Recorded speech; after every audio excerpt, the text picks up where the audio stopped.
শাহজালাল পাঠাইলেন শাহপরানের কাছে। কি পাঠাইলেন? ব্যাগনে একটা কবুতর পাঠাইয়া দিছে খবর দিয়ে। ব্যাগনা কবুতরটা রে খাইয়া সুন্দর করে জবাই করে খাইয়া এবার মুসলমান পাকনা ফুকনি দিয়া পাঠাইয়া দিছে বানসাস গাছের একটা। মুসলমান শুনে নাও, একদম খাইয়া গোস্ত খাইয়া পাকনা ফুটনি এটা একটা ফলের মধ্যে বইরা পাঠাইয়া দিছে। নাও এর মুসলমান শুনে নাও। শাহপরান দেখে, তাকায়া দেখে শাহজালাল খেয়ে ফেলেছে। কি খেয়ে ফেলেছে? কথা কই না। শাহজালাল খেয়ে ফেলেছে কবুতর, মামাই খাইছে কবুতর, ব্যাগনের কবুতর। ব্যাগনে তো একদম জালালি কম না। ব্যাগনে কয়, মামা করছো কি? পাঠাইলাম কবুতরটা তোমার কাছে একটা খবর নেওয়ার জন্য, আদান প্রদান করার জন্য। তুমি কবুতরটা খাইয়া দিলা ব্যাগনা, মামা খাইয়া দিলা। কয় পাকনা পাঠাইয়া দিছি আলামত স্বরূপ। কয় মামা রে শোনো, তুমি কবুতর খায়া কি করছো? পাকনার ভিতর থেকে থাবা দিয়ে কয় কবুতর উড়িয়ে যা। সঙ্গে সঙ্গে শাহজালালের জমিনে কবুতর উড়া শুরু করছে। জোরে জোরে বলেন মারহাবা। জালালি কবুতর দেখছেন মুসলমান, শুনেন এই কবুতর কিন্তু পাকনা দিয়ে বানানো ছিল, পশম দিয়ে বানানো ছিল। আসল যে কবুতর এটা খাওয়া হয়ে গেছে। ব্যাগনা দেখা দিছে ব্যাগনিরে। কয় ব্যাগনিরে, তুই তো আস্তা আমার সেই তো কম না, তোর তো খেলা কম না রে ব্যাগনা। তুই তো জবরদস্তি হলি, তোরে আমার এই জায়গা রাখলাম না, তুই চলে যা পাশে চলে যা। ওই পাশে পাঠায়া দিছে। 360 জন আউলিয়া যারা আছে তাদের খেলা বড়, বোঝা বড় জ্বালারে মুসলমান।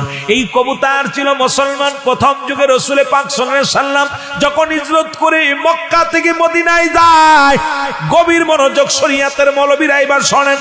যখন মক্কা থেকে মদিনায় যখন গেল, যা পরে যখন রাসূলের পিছে পিছে শত্রুরা হানা দিলেন, দয়াল নবী রাসূল পাক সাল্লাল্লাহু আলাইহি সাল্লাম একটা গুহার মধ্যে আশ্রয় নিলেন। এমন সময় রব্বে কারিমের নির্দেশে কবুতর যাইয়া বাসা বানাইয়া ডিম পারিয়া তা দিতে লাগলেন। আর মাকড়সা জাল বানাইয়া, এই জাল বানাইয়া মুসলমান পুরো গুহার মুখটা বন্দি করে রাখলেন। এখন রাসূল পাক সাল্লাল্লাহু আলাইহি সাল্লাম যখন মক্কা থেকে মদিনায় হিজরত করে চলে গেলেন, মাকড়সা বলে, আমার আল্লাহ, তোমার হাবিবের সাহায্য করলাম, আজকে বড় বিপদ থেকে বাঁচালাম। কে বাঁচাইছে? আল্লাহ। কে বাঁচাইছে? কিন্তু মাকড়সার ভিতরে অহংকার আছে। মাকড়সা কাল্লা, তোমার হাবিবের আমি রক্ষা করলাম। আমার আল্লাহ কয়, মাকড়সারে তো অহংকার করে লাভ নাই, কারণ আমার হাবিবকে হেফাজত আমি আল্লাহ নিজে করেছি। তোরে বলেছিলাম তুই জাল বনেছিলি, কিয়ামত পর্যন্ত তোরে আমার হাবিবরে ওর উদ্ধার, আমার হাবিবরে সাহায্যের জন্য আগানোর জন্য আমি রব্বে কারিম তোরে এমন একটা নিয়ামত দিয়ে দিলাম, কিয়ামত পর্যন্ত শুধু জাল বুনবি, খাবারের টেনশন করা লাগবে না। শুধু দিন রাত 24 ঘন্টা মাকড়সা দেখেন জাল বনে। দিন পরে শুধু মুসলমান রাত পরে জাল বনে, আর দিন পরে যত পোকা মাকড় গুলো এর মধ্যে যে বেঁধে যায়, মাকড়সা খানার জন্য দৌড়াদৌড়ি করা লাগে না। এই বাসার মধ্যে রিজিক আল্লাহ পাঠায়া দেয়। জোরে জোরে বলেন মারহাবা। খালি জাল বনে, খাবার খোঁজা লাগে না, খাবার ওর খাবার নিজে আল্লাহ পাঠায় দেয়। কবুতর বলে, আল্লাহ তোমার হাবিবের সাহায্য করলাম ডিম পাড়িয়ে। আমার আল্লাহ কয়, ও কবুতর, এত অহংকার করার কিছু নাই, আমার হাবিবরে আমি সাহায্য করেছি, তুমি সাহায্য করেছো, শোনো তোমাকে আমি বকশিশ স্বরূপ দিয়ে দিলাম। কিয়ামত পর্যন্ত তোমাদের কোনো ঘর বানানো লাগবে না। কিয়ামত পর্যন্ত তোমাদের ঘর মানুষে বানাইবে, তোমরা শুধু আরামে বাস করবা। দেখবেন কবুতরের ঘর কবুতর নিজে বানায় না, কবুতরের ঘর বানায় মানুষে। কেউ দেয় মুসলমান, যদি কিছু না পারে একটা ঝুড়ি পেতে থই মুসলমান দরজায়। কেউ বানায় কাঠ দিয়া, কেউ বানায় লোহা দিয়া, কেউ বানায় তক্তা দিয়া, কেউ বানায় বাঁশ দিয়া। কবুতরের ঘর মানুষে বানায়, কবুতর বানায় না।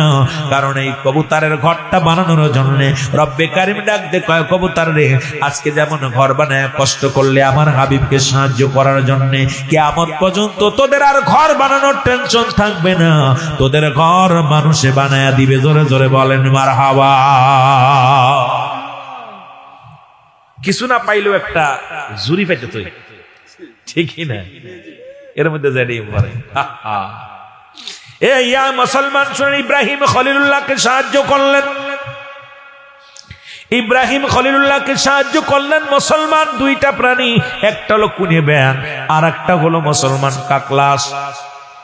আল্লাহরে কাল লাগো, তোমার ইব্রাহিমের গায়ে আগুন ধরে পুড়িয়ে যেত, আমি রক্ষা করলাম। কয় কি কয় মুইতে মুইতে বন্ধ করে যে আগুনটা লিবাইয়া দিছি প্রস্রাব করিয়া। উনি ব্যাং দেখছেন, গা পোড়া ব্যাং দেখছেন নি? আরে কথাগুলো বললে বাবা হাকিকতটা শোনো। আল্লাহ কয় কেমনে সাহায্য করলি? কয় মুইতে দিছি একবার আগুন লিবে গেছে। কোন দিয়ে এত বড় আগুন কি লিবানো সম্ভব? এই কথা কন না কেন, সম্ভব? এত বড় আগুন কি লিবানো সম্ভব? কয় রব্বে কারীম, তোমার ইব্রাহিমের যখন চরক দিয়ে আগুনের নমরুদের আগুনে ফেলা হলো, তখন আমরা ব্যাং সহ্য করতে পারি নাই, আমরা লাভ দিয়া দিয়া প্রস্রাব করেছি, গা পুড়ে গেছে। আমার আল্লাহ কয় ব্যাং রে, কিয়ামত পর্যন্ত তোদের প্রস্রাবকে আমি পবিত্র করে দিলাম। ব্যাঙের পাপ, ব্যাঙের প্রস্রাব হলো পাপ, ব্যাঙের প্রস্রাব না পাক নয়। জোরে বলেন সুবহানাল্লাহ। এই বান্দারা যখন এই চিলের থেকে ডাকা হইয়া পদ্মা সেতু পার হইয়া চলে যান একটা নদী বাদে, আরিয়াল খা নদী। ও মুসলমান শোনো, এই আরিয়াল খা এক নদীর পারের মুসলমান, একজন মুসলমান মাঝি ছিল, যিনি লোক পারাপার করতেন। তখন এই নৌকায় ছিল, নৌকায় পারাপার হতো মানুষ। উনি আমার দয়াল পীরের কাছে মুরিদ হয়েছিলেন। মুর্শিদ কেবলা বলতেন, বাবা জীবনে যদি নাও পারেন বছরে একটা রোজ শরীফ কাজা করবেন না, আসবেন দেখতে আসবেন বাবা। আজকে আমার জাকের ভাইয়েরা রে, নবীগঞ্জ থেকে যারা দরবারে যাও, যারা যেতে পারো না ভালো করে শুনে নাও, ভালো করে শুনে নাও। হুজুর বললেন বলাপন, ওই জাকের ভাই এই নদী পারাপার নৌকায় এত পরিমাণ প্যাসেঞ্জার আসলো, শনিবার শুক্রবার শনিবার রবিবার সোমবার প্রচুর পরিমাণ, তখন 1 আনা 2 আনা দিয়ে নদী পারাপার লাগতো। এত 2 টাকা 10 টাকা নয়, সীমিত পয়সা দিয়ে পার করা হতো। আমার দয়াল পীরের মুরিদ উনি চিন্তা করে সোমবারে যাব। সোমবারে এত পরিমাণ মানুষের চাপ আসলো, উনি যাইতে পারলেন না। মঙ্গলবার হলো, মঙ্গলবারও এত পরিমাণ চাপ হলো। উনি চিন্তা করছে মুসলমান, মঙ্গলবার বিকেল পর্যন্ত উনি মানুষ পারাপার করলেন। পারাপার করে 4টা দিন নদী পারাপার করে ক্লান্ত হয়ে গেলেন। উনি যাইয়া নৌকা ডুবাইয়া বাড়িতে যে ঘুমায় আসেন মুসলমান। শুনে নাও, শুনে নাও। এবার সকালবেলা ঘুম থেকে উঠিয়া যখন আসছে ঘাটে আসিয়া নৌকা খুঁজতেছে, তখন আর নৌকা পায় না। উনি অনেক খোঁজাখুঁজি করলেন, কোন নৌকা পায় না। সব জায়গায় খোঁজ করলেন কিন্তু নৌকা পায় না। নৌকা না পায় বড় গরিব মানুষ চিন্তা করে, হারে আমার নৌকা মাত্র একমাত্র সংসারের অবলম্বন। মুসলমান শুনে নাও, আমার ছেলে মেয়েদেরকে চালায় এই নৌকা বেয়ে যা হয়। এখন নৌকাটা যদি হারিয়ে যায় আমার কি উপায় হবে? এই চিন্তা করে আর কাঁদতে বলে, হারে দরবারও যাইতে পারলাম না, নৌকাও হারাই গেল, এখন কি করব? বসিয়া বসিয়া কাঁদতেছিল। আর কান্দে আর কাল্লা, এই নৌকা যদি হারায় যায় আর একটা নৌকা বানানোর সম্পদ আমার কাছে নাই, যে আমি সম্পদ খরচ করি, টাকা খরচ করে আর একটা নৌকা বানাবো। এ দয়াল বাবা মুসলমান শোনো গো, খুঁজতে খুঁজতে দুপুর হয়ে গেল। বাড়ি যায় জোহরের নামাজটা পড়িয়া যাই, নামাজের পর বয়া বয়া কান্দার কয় রব্বে কারীম, আমি গরিব মানুষ, আমার নৌকা যদি হারিয়ে যায় আর একটা নৌকার কিনার মতো পুঁজিও নাই, ছেলে মেয়েগুলো না খেয়ে থাকবে, একমাত্র সংসার চালানোর অবলম্বন হলো আমার নৌকাটা। এইটা বলিয়া কান্দিয়া কান্দিয়া মুসলমান যখন এই যাই না আমাদের পর চোখ দুটো বন্ধ হয়ে আসে, এমন সময় স্বপ্নের মধ্যে আমার দয়াল পীর মাথায় হাত বলিয়া দেয়া কয়, বাবা বাড়িতে থাকলাম, মহাপবিত্র বিশ্বর শরীরে আসলা না, আপন পীরকে দেখার জন্য আসলা না? জোরে জোরে বলেন মারহাবা। এর মুসলমান একটা দড়ি উঠিয়া রে পাঞ্জাবিটা গায়ের মধ্যে নিয়ে একটা দড়ি দরবার শরীফে, এক দড়ি মুসলমান এই আরিয়াল খাওয়া দিয়া বেন্না তুলি দিয়া আড়াআড়ি দিয়া দৌড়াইয়া আট্টসি দরবারে চলে আসলেন। এসে দেখে দয়াল মুর্শিদ হুজুর শরীফের মধ্যে বসে আছে। আমার বাবারা, আমার বন্ধুরা, আমার জাকের ভাই যাইয়া হুজুরের কদমে যাইয়া বললেন, হুজুর হুজুর। বলে, বাবা কি বলো, কি বলতে চাও বলো বাবা। বলো, হুজুর আমার নৌকা হারিয়ে গেছে, আমি গরিব মানুষ, হুজুর আমার নৌকাটা হারিয়ে গেছে। হুজুর বললেন, বাবা আপনি ওরস শরীফ কাজা করলেন কেন? বলো, হুজুর নৌকাটা আমার, আমি গরিব মানুষ, আমার নৌকাটা যদি হারিয়ে যায় কিনার মতো সম্বল আমার নাই, হুজুর দয়া করে মায়া করে আমার নৌকার খোঁজটা একটু করে দেন। হুজুর বললেন, বাবা আপনি আপনার নৌকা রাইছেন, আমার কাছে জিগান খুঁজে নেন গে, আমি কিরাম বলবো, কোথায় রাখছেন, কোন হালাতে রাখছেন আপনি জানেন, আমি কেমনে বলবো বাবা। কয় হুজুর একটু বলে দেন। কয় বাবা ওরস শরীফ কাজা করলেন, আমরা তো বাবা ওজর শরীফ কাজা করলেন, একটা দিন আপন পীরকে দেখার মন চাই নাই, একটা দিন কাশতে মন চাই নাই বাবা। নৌকা রয়ে গেছে, দৌড়ে আসছেন আমার কদমের মধ্যে। এবার মুরিদ ডাক দিয়ে বলে, চিন্তা করে আমার নৌকা হারাই গেছে, হুজুর কেমনে বুঝলো রে? আমি ওরস শরীফে আসে নাই, হুজুর কেমনে বুঝলো? আমি বললাম নৌকা হারাই গেছে। হুজুর বলে, বাবা কেন ওরস শরীফ কাজা করলেন? তার মানে আর বুঝতে বাকি নাই, যেহেতু আমি ওরস শরীফে আসে নাই, হুজুর ধরতে পারছে আমার নৌকা কোথায় আছে, হুজুর বলতে পারবে। জোরে জোরে চিল্লায় বলা যাবে না মারহাবা। দেখবেন নদীর ঘাটে যারা ছেলেরা গরুর ঘাস খাওয়ায়, ওদেরকে 20 টাকা দিয়ে, কয় টাকা? 20 টাকা দিয়ে, 20 টাকা 20 টাকা কিছু দিয়ে ওদেরকে বলবেন নৌকা খুঁজে দিতে, ওরা খুঁজে দিবে। যান বাবা যান, আপনি যান, আপনি অনেক খুঁজেছেন। হুজুর ডুবুরি দিয়ে খুঁজেছি, নিজেও খুঁজেছি, তল্লাশ করেছি, পাই নাই।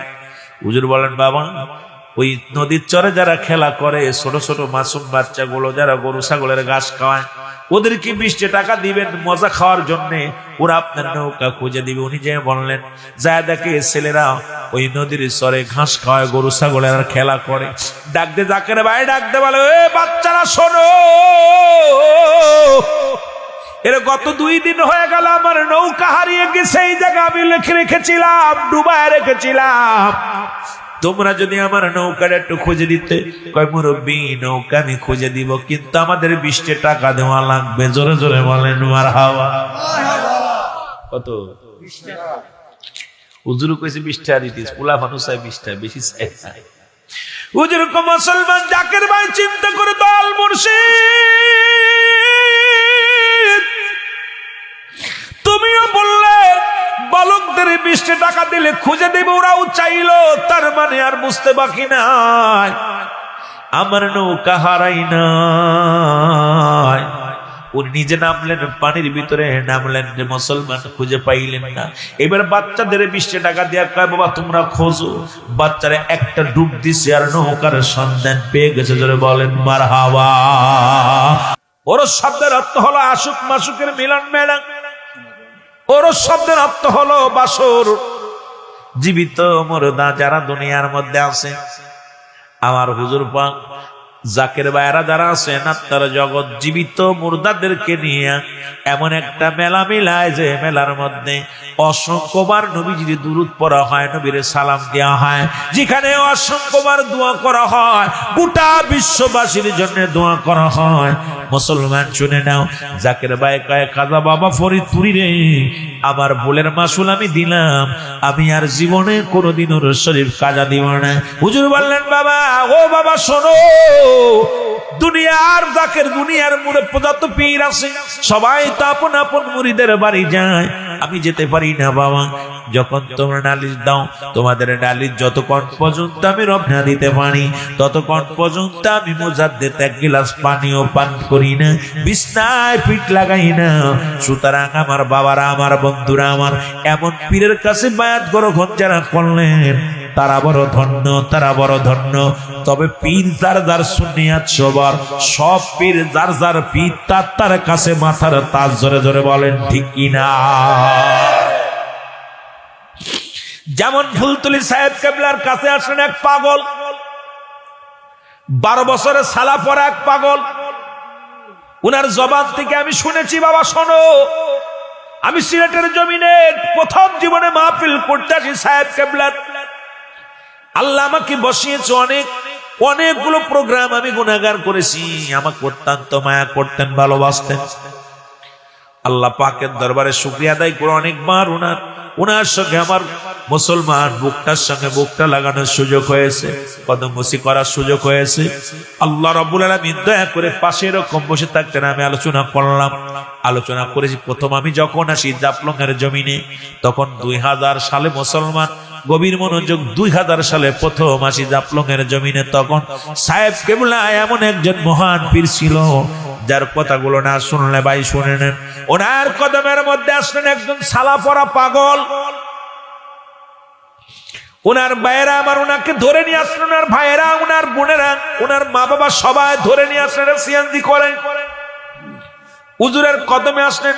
হুজুরের সামনে যখন গেলেন, সাহেব কেবলার সামনে যখন গেলেন, উনিও আসরের নামাজ পড়ে মসজিদ থেকে বাইরে হলেন। সাহেব কেবলার সামনে যখন এই পাগলটা গেলেন, এই পাগলটা দৌড়ায় যায়। পাগলের ভাই বলে, হুজুর, আমার এই ভাইজান লেখাপড়া করতে করতে এমএ পাস করার পর এক মহিলার প্রেমে পড়িয়া পাগল হয়ে গেছে 12 বছর। এই 12 বছর শুধু প্রেমিকাকে হারাইয়া এখন ল্যাংটা পাগল হয়ে গেছে। সালা পরায় রাখি, কাপড় পরলে ছিঁড়ে ফেলে, বাস্তা পরায় রাখছে সুন্দর করে। হুজুর বললেন, ওসমান সাহেব কেবলা, মুসলমান শুনে নাও। ফুলতুলি সাহেব কেবলা মুখের দিকে তাকায় বলেন, ওনার হাতের লাঠিখানা, ওনার হাতে যে লাঠিখানা ছিলেন, লাঠিখানা দিয়ে একটা খোঁচা মারলেন। প্রথম কয়, পাগল রে, পাগলামি করিস কেন, ভালো হয়ে যা। কয়, আমি বাবা ভালো হয়ে যা। কয়, আমি সাহেব কেবলা। কয়, কি তুই সাহেব কেবলা? কয়, হ, আমি সাহেব কেবলা। জোরে জোরে চিল্লায় বলেন মারহাবা।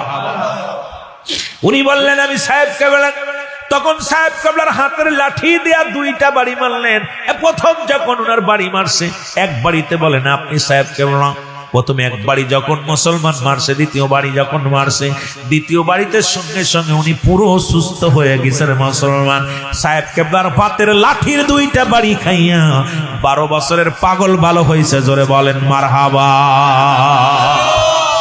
আমি রামজার নাকটা কেটে নিয়েছিল, আমি রামজার চোখ দুটো উপরে নিয়েছিল, আমি রামজার কান দুটো কেটে নিয়েছিল, হাতটা কেটে নিয়েছিল, পা গুলো কেটে নিয়েছিল।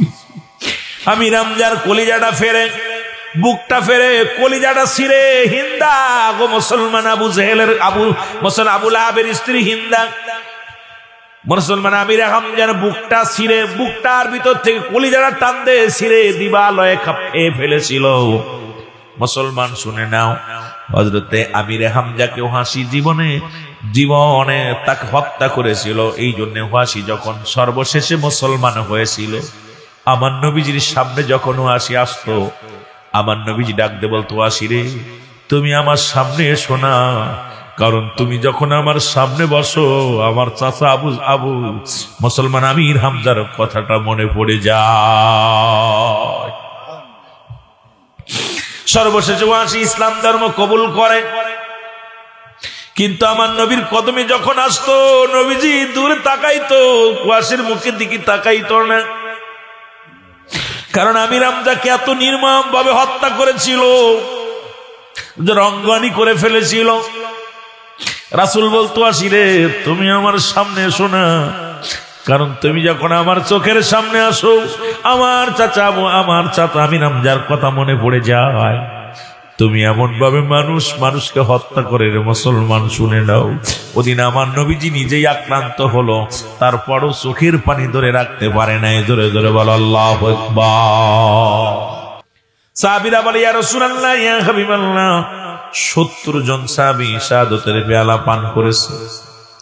নবীজি বলো, গুনে দেখো লাশগুলো, এক এক করে গুনতে, 1 2 3 4 5 6 গুনতে 69 জন লাশ পাওয়া গেল। একটা লাশ খুঁজে পাওয়া যায় না। জোরে জোরে বলো মারহাবা। নবীজি বলে, কয়জন লাশ? বলে হুজুর 69 জন। নবী বলেন, শাহাদাত বরণ করলেন 70 জন। কয়জন? শাহাদাত বরণ করলেন 70 জন।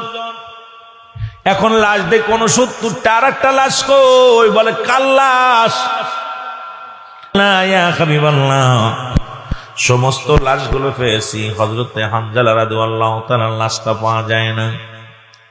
নবী বলে, সাহাবীরা রে তাড়াতাড়ি খোঁজ নাও, কারণ আমার হানজালার লাশখানা কাফের বেঈমানেরা, কাফেরেরা হয়তো গুম করে ফেলেছে, না এখান থেকে সরিয়ে ফেলেছে, তাড়াতাড়ি খবর নাও, তাড়াতাড়ি খোঁজ নাও। সমস্ত জায়গা খোঁজাখুঁজি করলো, নবীজিও খোঁজে, সাহাবীরাও খোঁজে। নবীজি বলেন, তোমরা তাড়াতাড়ি খোঁজো, হানজালার লাশ মুবারক খোঁজো। কেউ পায় না। হঠাৎ রাসূলুল্লাহ উপর দিকে তাকাইলেন, উপর দিকে তাকায় দেখে সাত আসমানের জমিন, মুসলমান শোনো, সাত আসমান জমিন সব খোলা রয়েছে। রাসূলুল্লাহ তাকাইলেন, দেখে রে মুসলমান, উপরে ৭০,০০০ ফেরেশতারা হযরতে হানজালাকে জমজম কূপের পানি দিয়া গোসল করায়া হানজালার জানাজা অলরেডি ফেরেশতারা কাতারে দাঁড়ায়া দাঁড়ায় আদায় করতেছে। জোরে বলেন সুবহানাল্লাহ। রাসূলুল্লাহ দেখে মিষ্টি একটা হাসি দিলেন। সাহাবীরা বলে, ইয়া রাসূলুল্লাহ, ইয়া হাবিবাল্লাহ, আপনি যেই আক্রান্ত, আপনার মাথা ফেটে গেছে উহুদের যুদ্ধে, আপনি নবী গো, আমির হামজার জন্য এত কান্না করলেন, আপনার চোখের পানি হঠাৎ করে আপনার হাসির রহস্যটা কি নবী গো? আপনি হাসলেন কেন? নবীরা বল, আমার নবী কয়, সাহাবীরানি, আমি যা দেখি তোমরা তা দেখো না, তোমরা এখন লাশগুলো গণনা করে দেখো। জোরে জোরে চিল্লায় বলো মারহাবা। রাসূল বললেন, তোমরা লাশগুলো গণনা করো। লাশগুলো গণনা করতে শুরু করলো। গণনা করে দেখি বা ৭০টা লাশ। মারহাবা বলেন না? মারহাবা। আমির হামজার লাশের পাশে হানজালা রাদিয়াল্লাহু তাআলার লাশখানা। সাহাবীরা বলে, ইয়া রাসূলুল্লাহ, ইয়া হাবিবাল্লাহ, একটু আগে দেখলাম আমির হামজার লাশের পাশে কোনো লাশ নাই, এখন দেখি আমির হামজার লাশের পাশে লাশ, হানজালা রাদিয়াল্লাহু তাআলার লাশ। রাসূল বলেন, লাশগুলো জানাজা পড়ো। মুসলমান উহুদের প্রান্তরে যত ৭০ জন সাহাবী ইন্তেকাল করলেন, আর ৭০ বার রাসূল পাক সাল্লাল্লাহু আলাইহি ওয়াসাল্লাম জানাজা পড়লেন, আর ৭০ বার একমাত্র আমিরে হামজার জানাজা আমার নবী ৭০ বার আদায় করেছে। জোরে বলেন মারহাবা। কয়বার? কয়বার? এক একজন লাশ নিয়ে আসে, আর আমির হামজার লাশখানা সামনে রাখে। এক একজন সাহাবীর লাশ তার পাশে আমির হামজার লাশখানা রাখে। কারণ ইসলামের যখন ধারক বাহক, রাসূলের চাচার সংখ্যা ছিল ৯ জন, এদের মধ্যে ইমানদার হলো ২ জন, একজনের নাম আমিরে হামজা, আর একজনের নাম আব্বাস। পৃথিবীর মধ্যে রাসূলের ফুফুর সংখ্যা ছিল ৬ জন, এদের মধ্যে ইমানদার হলো ২ জন, একজনের নাম হযরতে সুফিয়া, আর একজনের নাম ওমর। মুসলমান রাসূলের চাচা ফুফুদের মধ্যে মাত্র ৪ জন ছিল ইমানদার, বাকিগুলো ছিল দুশমনে রাসূল। জোরে জোরে চিল্লায়া বলা যাবে না আল্লাহু আকবার। আমার ভাইয়েরা, আমার বন্ধুরা, আমার রহমতের নবী, রাহমাতাল লিল আলামিন, আমার নবীজি ৭০ বার জানাজা আদায় করলেন। এক একটা লাশের পাশে আমির হামজার লাশখানা আনতেন। সর্বশেষে একজন জনক মহিলা পর্দা করে দৌড়ে আসলেন, সালাম দা, আসসালামু আলাইকুম ইয়া রাসূলুল্লাহ, আসসালামু আলাইকুম ইয়া হাবিবাল্লাহ। নবী বলে, সাহাবীরা রে, এই মহিলা কে আছে? কয়, ইয়া রাসূলুল্লাহ, ইয়া হাবিবাল্লাহ, এই মহিলার কেউ নয়, এই মহিলা হলো হযরতে হামজালা রাদিয়াল্লাহু তাআলার বিবি। সুবহানাল্লাহ। বলে, বলো দি কি বলতে চায়, বলো কি বলতে চায়। বলে, বোন তুমি কিছু বলবা? বলে, আমি যে কথা বলবো সেটা আমার রাসূলের সঙ্গে একান্ত পার্সোনাল ভাবে বলবো, আমাকে একটু সুযোগ দিতে হবে, কারণ সবার সামনে বলা যাবে না। সাহাবীরা বলে, হুজুর, হানজালার বিবি আপনার সঙ্গে কথা বলতে চায়। নবী বলেন, একটা কাজ করো, আমাকে ওই পাথরের উপরে বসাও। রাসূলুল্লাহর হাত ধরে নিয়ে পাথরের উপরে বসানো হলো। নবীজি বলেন, একটা করো, পর্দা করে দাও। এটা চাদর টানায় দেওয়া হলো। পর্দার বিধান দেখেন কত সুন্দর, পর্দা টানায় দাও। এমন সময় জনক মহিলা গেলেন, যে বলেন, আসসালামু আলাইকুম ইয়া রাসূলুল্লাহ, ইয়া হাবিবাল্লাহ। বলে, হানজালার বিবি রে, কি বলতে চাও? বলে, হুজুর, আপনার কাছে কেন আসছি? কারণ সব সাহাবীদের তো এখন দাফন করাবেন জানাজা শেষে। ইয়া রাসূলুল্লাহ, ইয়া হাবিবাল্লাহ, খবরদার খবরদার আমার স্বামী হানজালারে গোসল না করায়া দাফন দিয়েন না। আল্লাহর নবী বলেন, হানজালার বিবি কি বলো? বলে, হুজুর মধু পূর্ণিমার রাত আমাদের বাসর হলো, এমন সময় একটা আওয়াজ কানে এসে লাগলো, নবী নাই, নবী নাই।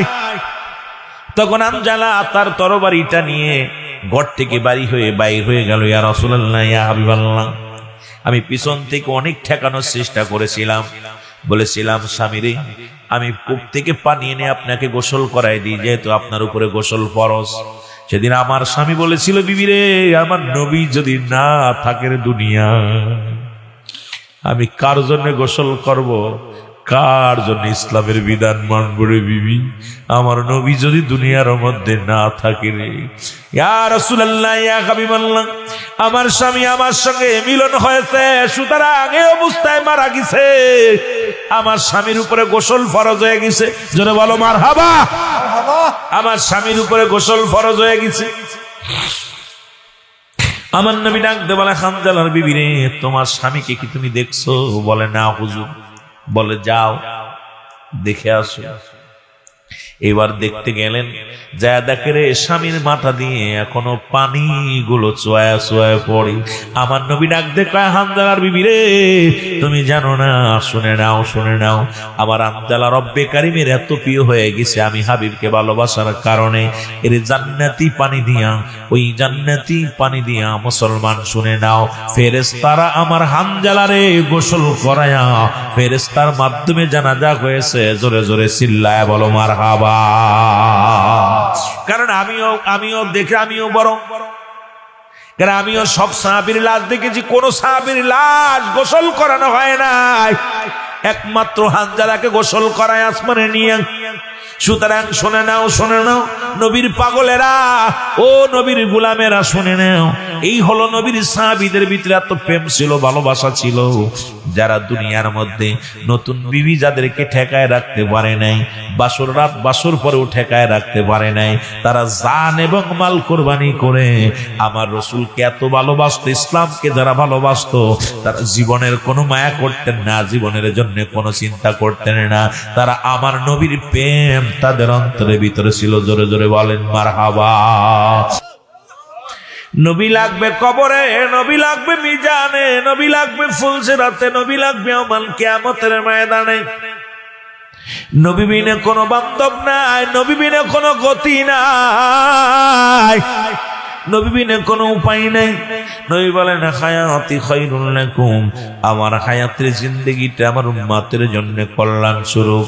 কারণ এই পৃথিবীর মধ্যে নবীজি আছে, আমার নবীজি, আমার নবী কয়, উম্মতিরা রে, এই দুনিয়ার মধ্যে আমি নবী আগমন করলাম আমার উম্মতের জন্য মঙ্গল স্বরূপ, কল্যাণ স্বরূপ। জোরে জোরে চিল্লায় বলো মারহাবা। আবার নবী বলেন, আমি দুনিয়া থেকে চলে গেলাম, আমার অনেক ভাইয়েরা আছেন, কয় নবী মারা গেছে, নবী কয় ওয়াফাতি খায়রুল লাকুম, আমার ওয়াফাতটাও। এখন নবী ইন্তেকাল করছে, অনেকের মনে দান্দা, অনেকে চিন্তা থাকে, কেমন মানুষ নবীজি আমার, দুনিয়া আসলো, সংসার করলো, কেউ কয় মাটির মানুষ, কেউ কয় আমগার মতো মানুষ, কেউ কয় মুসলমান, অনেক কথা বলে। ও যুবক, শুনে নাও, শুনে নাও, আমি যদি কথাগুলো বলি অনেকে কষ্ট পায়। যদি নিজের বিবিকে, হালাল বিবিকে যদি মায়ের সঙ্গে তুলনা করা হয়, যে এই মার মতো তোমার চেহারা আমার মায়ের মতো, ওই বিবির সঙ্গে মিলামিশা করা হারাম, ওই বিবিকে সঙ্গে সঙ্গে তালাক দিতে হবে, বিবির সঙ্গে আর ঘর করা যাবে না। তদ্রূপ নবী, আমার নবী যদি কোনো ব্যক্তি বলে ফেলে নবী আমগার মতো মানুষ, ওর ঈমান থাকবে না, সঙ্গে সঙ্গে ঈমান চলে যাবে। কারণ নবীও মানুষ, আমরাও মানুষ, নবীরা হলো গুনাহ থেকে মুক্ত, আমরা গুনায় যুক্ত। জোরে বলেন ঠিক কিনা? নবীরা হলো গুনাহ থেকে যুক্ত, আমরা গুনায় যুক্ত, নবীরা হলো গুনাহ থেকে মুক্ত। নবীরা হলো মাসুমের মাসুম, আমরা হলাম গুনাহমার্কা মানুষ। এখন গুনাহমার্কা মানুষগুলো যদি হয়ে বলে নবী আমগার মতো মানুষ, নবী কম মুসলমান শুনে নাও, ও মায়াতি খায়রুল লাকুম, নবী উম্মতিরা রে, এই দুনিয়ার ভিতর থেকে আমি নবী বিদায় নিয়ে গেলাম, এটাও আমার উম্মতের জন্য কল্যাণ স্বরূপ। জোরে বলেন মারহাবা। আর একটু জোরে চিল্লায় বলেন মারহাবা। এখন আমার বাবারা, আমার যে কথাটা বলতেছিলাম খুব খেয়াল করবেন। যতই সুন্দরী বিবি হোক, যতই দেখতে শুনতে ভালো হোক, বিবি যেমন মায়ের সঙ্গে তুলনা করা যায় না, ঠিক না? তোমার হাতখানা আমার মার মতো, তোমার চেহারাটা আমার মার মতো, তোমার কথাবার্তা আমার মায়ের মতো। স্ত্রীর সঙ্গে সম্পূর্ণ ঘর করা হারাম, ঠিক না? জোরে বলেন, জোরে বলেন। এখন যারা নবী কয় ওফাতি খায়রুল লাকুম, আমার ওফাতটাও আমার নবী কয়। মুসলমান শুনে নাও, শুনে নাও।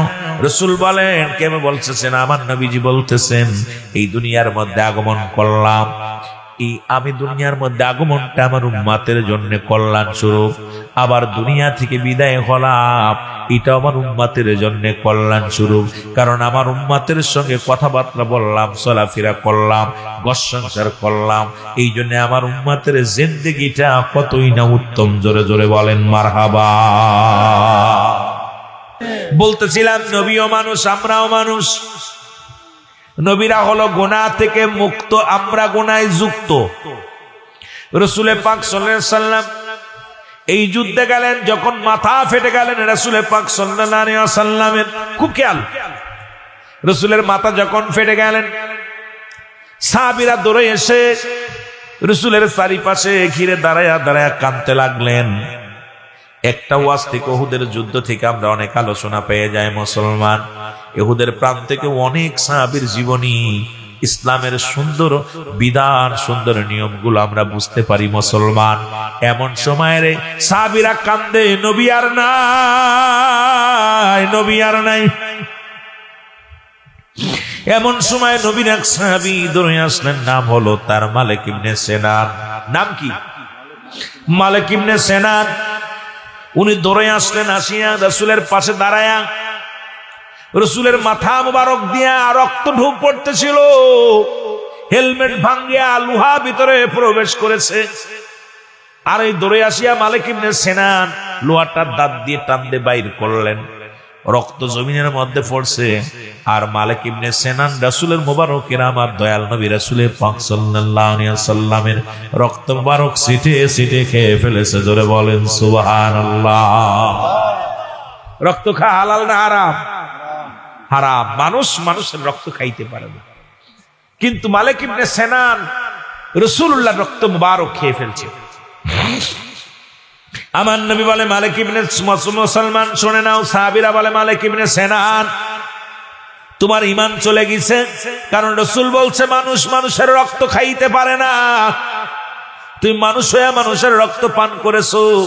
মালিক ইবনে সিনান বলে, দুনিয়ার মানুষ শোনো, এই পৃথিবীর মধ্যে সব মানুষের রক্ত হারাম হইতে পারে, আমার নবী রাহমাতুল লিল আলামিনের রক্ত মুবারক আমি মালিক ইবনে সিনানের কাছে 100 বার 1000 বার হালাল।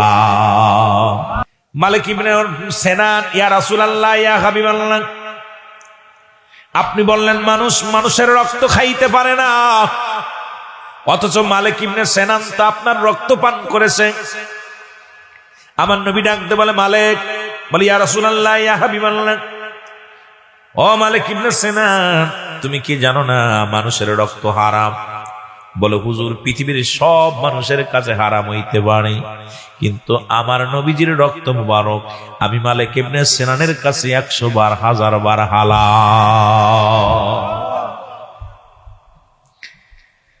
ফতোয়া দিল কিনা? মালিক ইবনে সিনান ফতোয়া দিচ্ছে কার সামনে? নবীজির সামনে।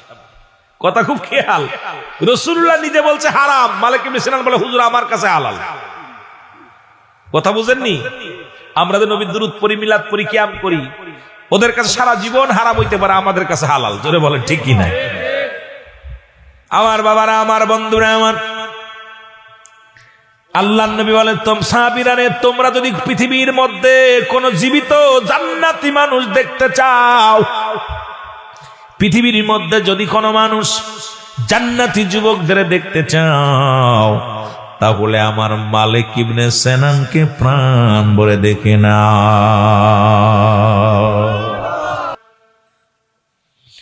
গভীর মনোযোগ। সব জায়গা ফতোয়া চলে না। রাসূলের রক্ত মুবারক, এই তো গেল রক্ত মুবারক, পায়খানা মুবারক। রাসূল পাক সাল্লাল্লাহু আলাইহি ওয়াসাল্লাম পায়খানা করলেন, মারহাবা বলেন না, আরো জোরে। পায়খানা করছে, আড়াল করে একটা পাথরকে আড়াল করে রহমতের নবী রাহমাতুল লিল আলামিন পায়খানা মুবারক করলেন। আম্মা জান আয়েশা সিদ্দিকা রাসূলুল্লাহর পায়খানা মুবারক খুঁজতে লাগলেন। এমন ভাবে খুঁজতেছিলেন, গা দিয়ে ঘাম দরদর করে ছড়তেছিলেন। জমিন দেখে মাজানের গা দিয়ে ঘাম ঝরে। জমিন বলে, আল্লাহ আমাকে একটু জবান খুলায় দাও, কারণ নবীর বিবির সঙ্গে একটু কথা বলতে চাই, কারণ কষ্ট হচ্ছে অনেক খুঁজতে। পাথরে পাথরে আঘাত করে, পাথরে পাথরে ঠোকা দিয়ে বাতি জ্বালায়, আর দেখে নবী পায়খানা করলো কোথায়, পায়খানা করলো কোথায়। জমিনের জবান খুলে গেছে। জমিন ডাক দে বলে, আম্মা জান আপনি কি খোঁজেন? জমিন ডাক দে বলে, আম্মা জান আপনি কি খোঁজেন? কয়, জমিন রে, এই মাত্র আমার নবী পায়খানা করে গেল, আমার নবীর পায়খানা কোথায় গেল? সুবহানাল্লাহ, আরো জোরে। আমার নবীর প্রেমিকেরা শুনে নাও, আজকে যারা বসেছেন নবীর ভালোবাসায়, সাহাবীদের ভালোবাসায়, ওলিদের ভালোবাসায়, কুরআন হাদিসের ভালোবাসা, ইসলামের ভালোবাসায়, একটু লক্ষ্য করে শোনেন আমার বাবারা। আমার জমিন নবী মা আম্মা জান ডাক দে, কয়, জমিন রে আমার নবীর পায়খানা কোথায় গেল?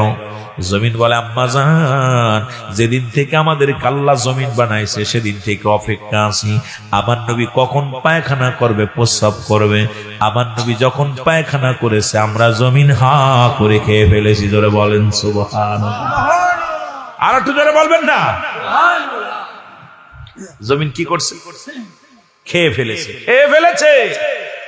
যে সমস্ত মৌলবীরা কয় নবী আমগার মতো মানুষ, যে সমস্ত আলেমরা কয় নবী আমগার মতো মানুষ, এই মৌলবী পায়খানা করলে কুত্তায় খায় না, আর আমার নবীর পায়খানা জমিন পায় না। এখন এই মানুষটা যদি কয় নবী আমগার মতো মানুষ, ওর মতো বেকুব, ওর মতো বিয়াদব, ওর মতো ভণ্ড প্রতারকার দুনিয়ার মধ্যে কেউ নাই। জোরে বলেন ঠিক কিনা? রসুল উম্মে আইমানকে ডাক দে, বলে, উম্মে আইমান প্রস্রাবটা রেখে দাও। মারহাবা বলেন না? আজকে নবীগঞ্জ বাসীকে কিছু জানায়া দিয়ে যায়, বলে, উম্মে আইমান প্রস্রাব মোবারক রেখে দাও, সকালবেলা ফেলতে হবে, দরজা খোলা যাবে না। গভীর রাত্রে প্রস্রাবের ভিতর থেকে সুন্দর ঘিরান, মেশকম্বরের ঘিরান বাইর হয়ে আসতো।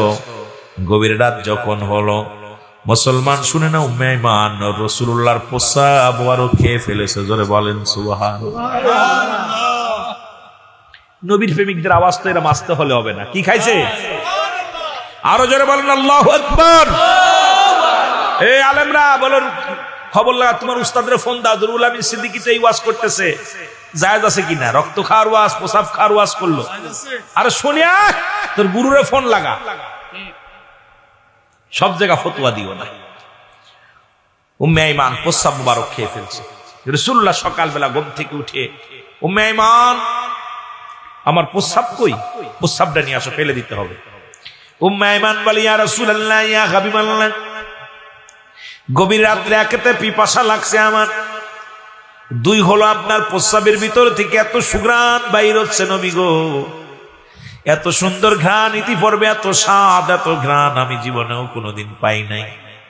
ইয়া রাসূলুল্লাহ, ইয়া হাবিবাল্লাহ, আপনার প্রস্রাবের পাতিলটা ধরে আমি আমার পেটের ভিতরে রেখে দিছি। জোরে বলেন না মারহাবা। নবী বলেন, ও মুসলমান, তুমি কি জানো না মানুষ মানুষের প্রস্রাব খাইতে পারে না, হারাম। তুমি করছো কি? খেয়ে ফেলছো। তুমি কি জানো না হারাম? উম্মে আইমান বলে, ইয়া রাসূলুল্লাহ, ইয়া হাবিবাল্লাহ, পৃথিবীর সব মানুষের কাছে হারাম হইতে পারে, আমি উম্মে আইমানের কাছে আমার রাসূলের প্রস্রাব মুবারক হালাল। কারণ এই পৃথিবীর মধ্যে প্রস্রাবটা ফেলে দিবে, এইটা জমিনের মধ্যে পড়বে, সেখানে যদি আমি বেঁচে থাকতে আমার রাসূলের প্রস্রাবের উপরে মানুষ পা লাগায় রে, আমি বেঁচে থেকে লাভ কি? কারণ আমি আমার নবীর প্রস্রাবের উপরে কারোর পা মুবারক লাগাইতে দিব না। নবীরে কত ভালোবাসছে, আমার রাসূলকে কত ভালোবাসে সাহাবীরা। একবার ইমাম মালিকের ছাত্র, খুব গভীর মনোযোগ, মদিনায় যাবে, উনি চিঠি লিখলেন, আমি এবার হজ করতে আসতেছি, হজ করতে আসছে। আলেম ওলামা খুব খেয়াল, ওনার জন্য কামরা সেট করে রাখলেন, সুন্দর কামরা। সুন্দর কামরা হজ করতে যাবে, কিন্তু ওই বছরে হজ করতে গেলেন না। দ্বিতীয়বার আবার চিঠি লিখলেন, বাবা আমি হজ করতে আসি। দ্বিতীয়বার যখন আসলেন হজ করতে, উনি বললেন, হুজুর আপনি গতবার আসতে চাইলেন হজ করতে, আসলেন না, এবার আসলেন। কয় বাবারে আমি, কারণ 45টা দিন মক্কা মদিনায় থাকা লাগে, আমি এইটা অভ্যাস করতেছিলাম। 45টা দিন আমি প্রস্রাব পায়খানা আমার রাসূলের মক্কা মদিনার জমিনে আমি পায়খানা প্রস্রাব করব না, কারণ যে জমিনের মধ্যে আমার নবীজি, মুসলমান শুনে নাও, আমার নবীজি যে জমিনের মধ্যে শুয়ে আছে, আমার নবীজি যে জমিনের মধ্যে আছে, এই জমিনের মধ্যে আমি বেঁচে থাকতে প্রস্রাব করব না, পায়খানা করব না। এই জন্য আমি প্রশিক্ষণ নিয়েছিলাম 1টা বছর, যাতে 45টা দিন প্রস্রাব পায়খানা যেন না করা লাগে। এইটা প্রশিক্ষণ নেওয়া পর তারপরে আমি যখন সাকসেস হয়েছি, তারপরে আমি মক্কা মদিনা জিয়ারতে আসছি। ধরে বলেন মারহাবা। মৌলবীরা এই সমস্ত ওয়াজ পায় না, না কি করে বুঝি না। ঠিক একই অবস্থা ইমাম মালিককে জিজ্ঞাসা, ইমাম মালিক যখন মক্কা মদিনায় হাঁটতেন, পা ফেটে রক্ত বাইর হয়ে যেত। ইমাম মালিক জীবনে জুতা স্যান্ডেল পায়ে দেয় না, মারহাবা বলেন না। জীবনে কোনোদিন জুতা স্যান্ডেল পরে নাই, জুতা স্যান্ডেল পরে নাই ইমাম মালিক। মুসলমান যে বাবারা আমার, নবীগঞ্জের বাজারেরা শুনে না, ওনাকে জিগাইল ইমাম মালিক, ও মালিক তুমি কেন জুতা স্যান্ডেল পরো না? কয় শুনে নাও, যে জমিনের মধ্যে আমার নবী শুয়ে আছে, যে রাসূলুল্লাহ এই জমিনের মধ্যে পা রাখছে, জানি না আমার রাসূলের কদম মুবারক কোথায় পড়ছে রে। আমার রাসূলের কদমের মধ্যে যদি আমার পা পড়ে যায়, স্যান্ডেল জুতা পায়ে দিয়ে যদি আমি হাঁটি, আমার বেয়াদবি হয়ে যাবে। আমি যদি পারতাম আমার জীবনেও কোনোদিন পা লাগাইতাম না জমিনের মধ্যে, আমি আমি বুক দিয়ে হাঁটতাম, কারণ আমার নবীজির পদধূলি এই জমিনের মধ্যে লেগে আছে। জোরে বলেন মারহাবা। ইমাম মালিক বলে, জমিনের মধ্যে নবীজি তো কত হাঁটাহাঁটি করছে, কত হাঁটাহাঁটি করছে আমার নবী। আমার রাসূলুল্লাহর পায়ের কদম পড়েছে, কদম মুবারক পড়ছে, সেই কদমের মধ্যে যদি আমার পা লেগে যায় বেয়াদবি হয়ে যাবে। আমি যদি পারতাম জীবনে কোনোদিন পা লাগাইতাম না, খালি বুক দিয়ে হাঁটতাম। ভালোবাসা কারে কয়? ভালোবাসতে গেলে ইশকে মহব্বত দুইটা একই জিনিস, ব্যবহারে পার্থক্য হয়ে যায়। আপনি 18 বছরের মেয়ের বুকের ভিতর নিয়ে জড়ায় ধরবেন, আপনার ভিতর থেকে শুধু ভালোবাসা পয়দা হবে। আর যখন ওই বয়সী একটা বিবিরে নিয়ে আপনার বউরে জড়ায় ধরবেন, তখন ভালোবাসা থাকবে, এশক বাইর হয়ে যাবে, কারণ এশক আসবে তখন। মেয়ে মানুষ দুইটা, একটা হলো আপনার মেয়ে আর একটা হলো আপনার বিবি। বিবিরে জড়ায় ধরলে আসবে এশক, মেয়ের জড়ায় ধরলে আসবে ভালোবাসা। ঠিকই না? ঠিকই না? মেয়ের বুকের সঙ্গে জড়ায় ধরলে আসবে কি? ভালোবাসা। জোরে বলেন ঠিকই না? ভালোবাসা দুটাই এক, প্রেম ভালোবাসা সবই এক, কিন্তু ব্যবহারে পার্থক্য হয়ে যায়, ব্যবহারে পার্থক্য হয়ে যায়। কিন্তু এগুলো আমাদের বুঝি না। আমাদের দেশের আলেম ওলামা সব এক খাতায় নিয়ে যায়, সব এক খাতায় মনে করে, চিন্তা করে ও যা আমিও তাই। আমার ভাইয়েরা, আমার বন্ধুরা, আমার আল্লাহর নবী ডাক দিয়ে বলে, উম্মে ঈমান,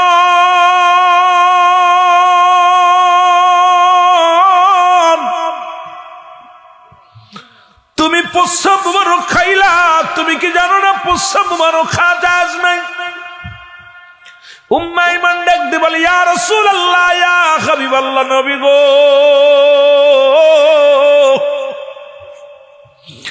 আপনার প্রস্রাবের ভিতর থেকে এত সুন্দর ঘ্রাণ আমি পান করেছি, এত সুন্দর সুস্বাদু খাবার জীবনে আর কোনোদিন খাই নাই।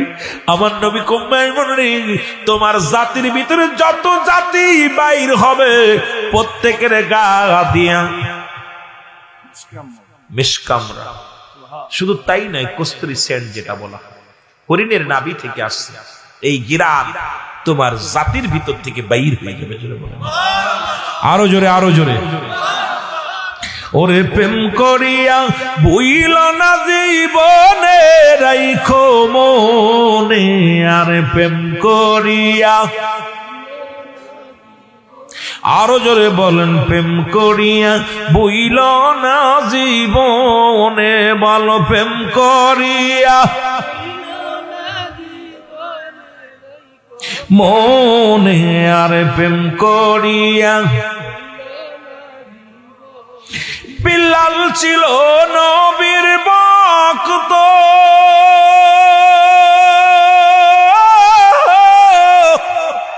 আজান দিত পাঁচ ওয়াক্ত রে ওরে আজানেতে মিলত নবীর শানে হায় হায় আজানেতে মিলত নবীর শানে রাইখো মনে আর প্রেম করিয়া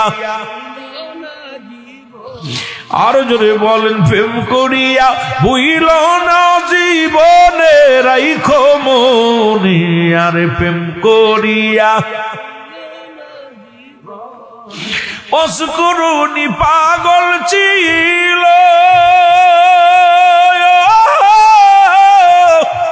বুতির যে দাঁত ভাঙ্গি ইলো গোর নবীজিকে না দেখা নয়নে হায় হায় নবীজিকে না দেখা নয়নে রাইখো মনে আর প্রেম করিয়া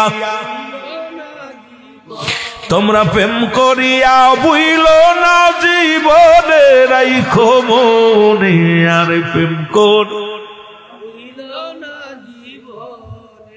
আহা সব প্রেম কি এক রে ভাই এই প্রেম এমন নয় যে প্রেম শিখায় আছে এ নবীগঞ্জের যুবকেরা দিলের কান্না লাগা শোনো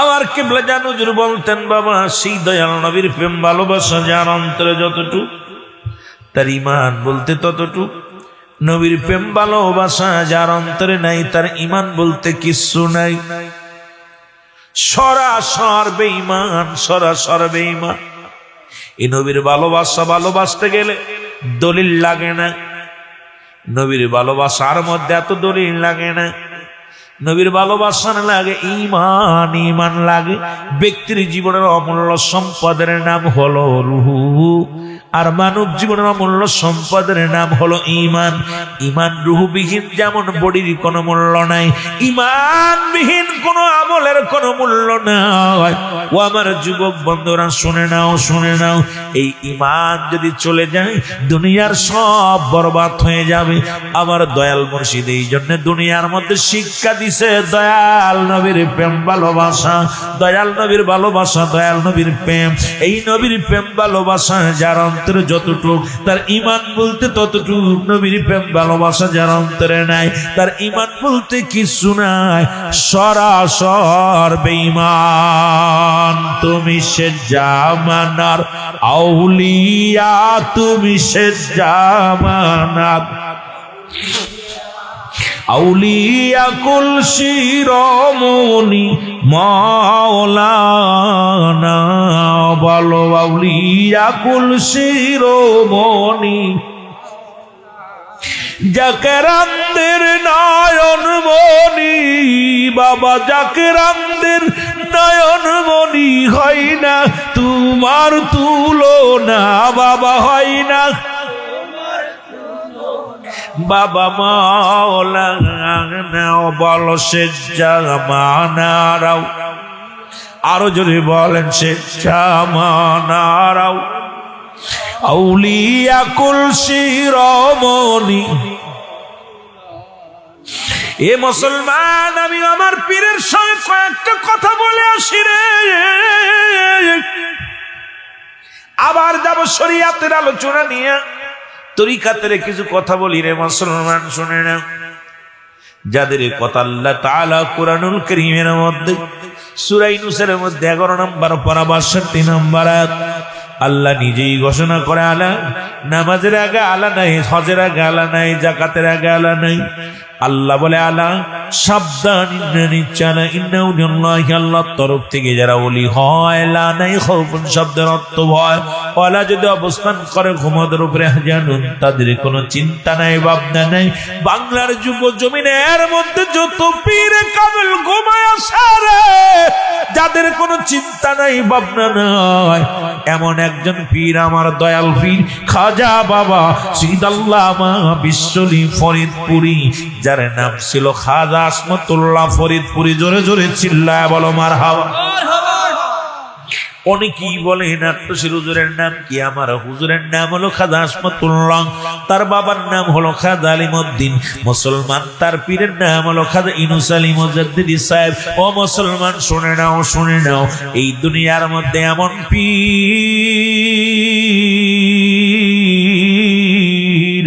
যিনি জগৎ বিখ্যাত পীর খাজা বাবা শহীদ আল্লামা ফরিদপুরি।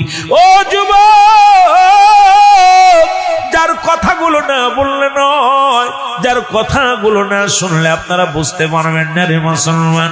আমার পীর বলে, বাবা দুনিয়ার মধ্যে মাকে হারাইলাম তখন আমি এতিম হই নাই, দাদা দাদি হারাইলাম এতিম হই নাই, বাবাকে হারাইলাম এতিম হই নাই।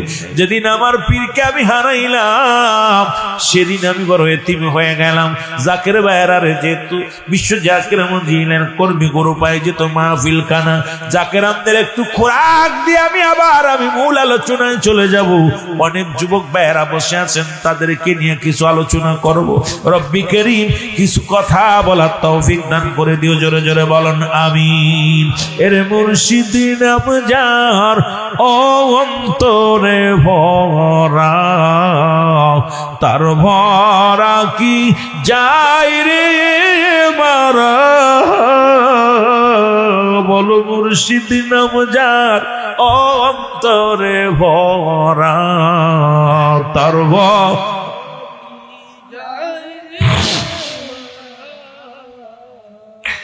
তুরিও পাবেতে চৈতন্য মুর্শিদ নাম ছিল মহা মন্তর রে আমার পারেতে চৈতন্য মুর্শিদ নাম ছিল মহা মন্তর রে। ও সে পার করবে না ধনী মানি রে,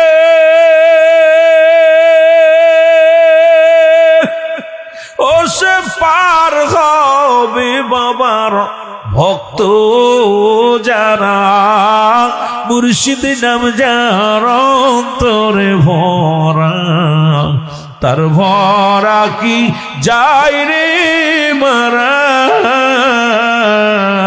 বলো বাবার নাম যার অন্তরে ভরা, তার ভরা কি।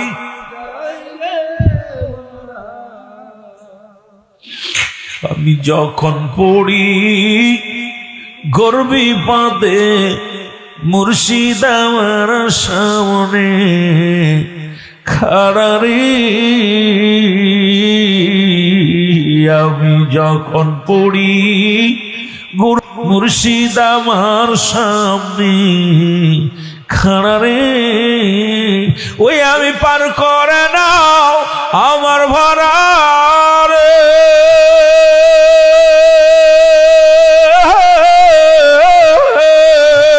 মুর্শিদ উঠছি তোমার বাগানায়, মুর্শিদ নাম যার অন্তরে ভরা, তার ভরা কি যায় রে মারা। আল্লাহুম্মা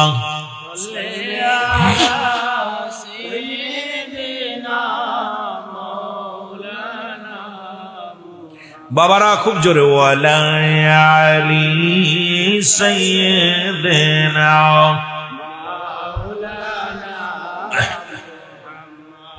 এ দুনিয়ার মুসলমান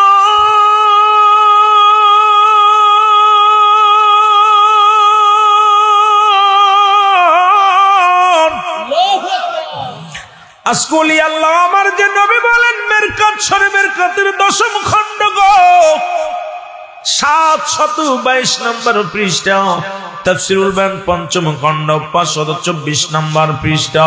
রাসূল বলে, আলা সাবধান, ইন্না নিশ্চয়, ইন্না উলিল্লাহি, আল্লাহর তরফ থেকে যারা ওলি হয়, লা ইয়ামুত, তাদের মৃত্যু নাই।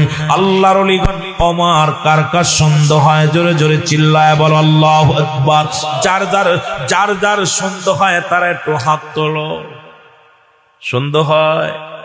ওলিগণ আমার, ওলিগণ মুসলমান, শুনে নাও, শুনে নাও। আপনার মতো আমার মতো আল্লাহর ওলিগণ নয়। আল্লাহর ওলিগণের পাওয়ার দিছে আমার আল্লাহ। এই রব্বুল আলামিন এত পাওয়ার দিছে, আগে বললাম হাদিস শরীফের মধ্যে আছে আলা। আলা শব্দের অর্থ মুসলমান উপর, ইন্না মানে নিশ্চয়, আলা ইন্না উনাল্লাহি, আল্লাহর তরফ থেকে যারা ওলি হয় এর সাবধান করেছে। ওলিদের বিষয়ে কথা বলতে যায় গো। আজকে আমরা সবাই ওলি আল্লাহদের বিরোধিতা করি রে মুসলমান, শুনে নাও, শুনে নাও। ওলিদের পক্ষে থাকলে নবীজির পক্ষে যাওয়া সহজ হয়ে যায়। এই দেশের মধ্যে যত ওলিয়া আকরামে আল্লাহর ওলি মাহবুব বান্দার আসলো গো, তার মধ্যে আমার মহান পীর খাজা বাবা সৈয়দ আল্লামা ফরিদপুরীর একটা কথা না বললে নাই। সামনে মহাপবিত্র বিশ্ব ওরস শরীফ 2026 10 তারিখ থেকে শুরু হবে। এই ওরস শরীফ হুজুর বললেন, যখন আপনারা মুসলমান বায়াত গ্রহণ করেছেন, জানা হুজুর বলতেন, বাবা আপনারা বায়াত গ্রহণ করেছেন, সপ্তাহে একবার আসবেন, না পারলে 15 দিন পরে একবার আসবেন, না পারলে 6 মাস 3 মাস একবার, 3 মাসে একবার আসবেন, না পারলে 6 মাসে, না পারলে বছরে একবার। বাবা মহাপবিত্র বিশ্ব শরীফ এটা কাজা করবেন না, কাজা করবেন না। কারণ মহান পীরের দরবারে ওরস শব্দের অর্থ হলো মেলা। ওরস শব্দের অর্থ হলো আশুক মাসুকের মিলন মেলা। ওরস শব্দের অর্থ হলো বাসর। যেমন বাসর করে দুলহান আর দুলানি থাকে রে, তদ্রুপ ওরস শব্দের অর্থ দুনিয়ার মধ্যে জীবিত মুর্দার সকলের মিলন মেলা হয় রে। সেই মিলন মেলা আগামী মুসলমান শনিবার শুরু হবে। আমার বাজানেরা গভীর মনোযোগ শুনে নাও। সেই মহান ওলির কয়টা কথা আমার কাছে এজাজুল ভাই বারবার বলছে, হুজুর ওই নৌকা রানোর মধ্যে ওরস শরীফ কাজা করে ওরস শরীফের এই গণনা একটু বলবেন। এই জন্য আমি বলতে যাই, একটু কথা আমি আপনাদের শুনে আসি। আল্লাহ যেন বলার তৌফিক দান করে। জোরে জোরে চিল্লায় বলেন আমিন। তুমি এমন করে যাইবা সেরে মুর্শিদ জানা ছিল না।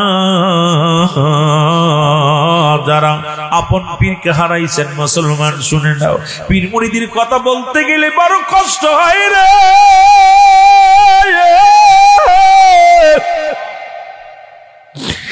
সিলেটের ভাইরা, আরে মহান ওলি এই পৃথিবীর মধ্যে শাহজালাল, শাহপরান, ফুলতুলি সাহেব কেবলা আমাদের যাদের এতিম বানায়া চলে গেছে রে। কাদা ফরিদপুরি, খাজানেরপুরি, মুসলমান বদরপুরি, বাংলার জমিন থেকে যারা এতিম বানায় চলে গেছে, আপন আপন পীরের কথা স্মরণ করে, আব্বা মার কথা স্মরণ করে আমার সঙ্গে একটু গজলটাই টান দেন। তুমি যেমন করে যাইবা সেরে মুর্শিদ জানা ছিল না, বলো জানা। আমি দেখা গেল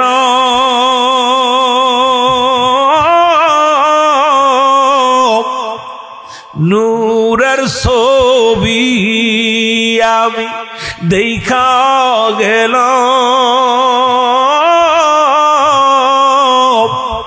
নূরের ছবি, আবার সে দেখি নাই জানা ছিল না আমার জানা। সবাই মহব্বতে যাদের আব্বা নাই, মা নাই, আপন পীর নাই, হারায় ফেলেছেন, সবাই বলেন তুমি এমন করে যাইবা সেরে দয়াল জানা, বলেন জানা ছিল না। আমি দেখা গেল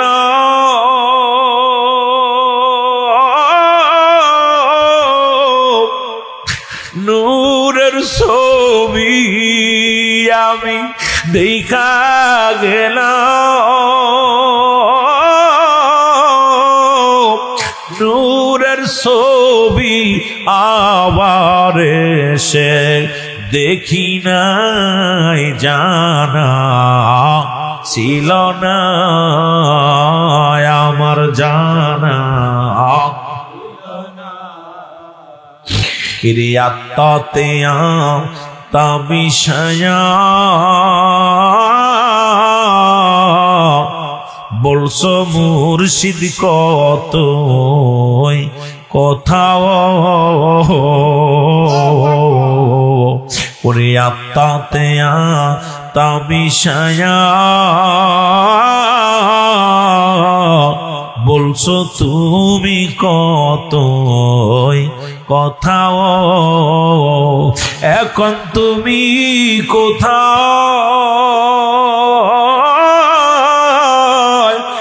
আমি কোথায় এখন তুমি কোথায় আমি কোথায় কেউ তো কারু দেখি না জানা আরো জোরে বলেন জানা তুমি এমন করে যাইবা সেরে দয়াল জানা রে কি ডালে দুটি পাখি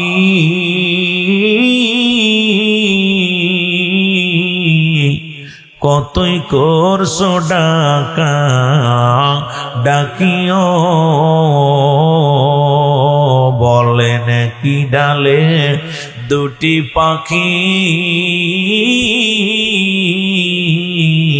কত করছো ডাকা এখন তুমি কোথায়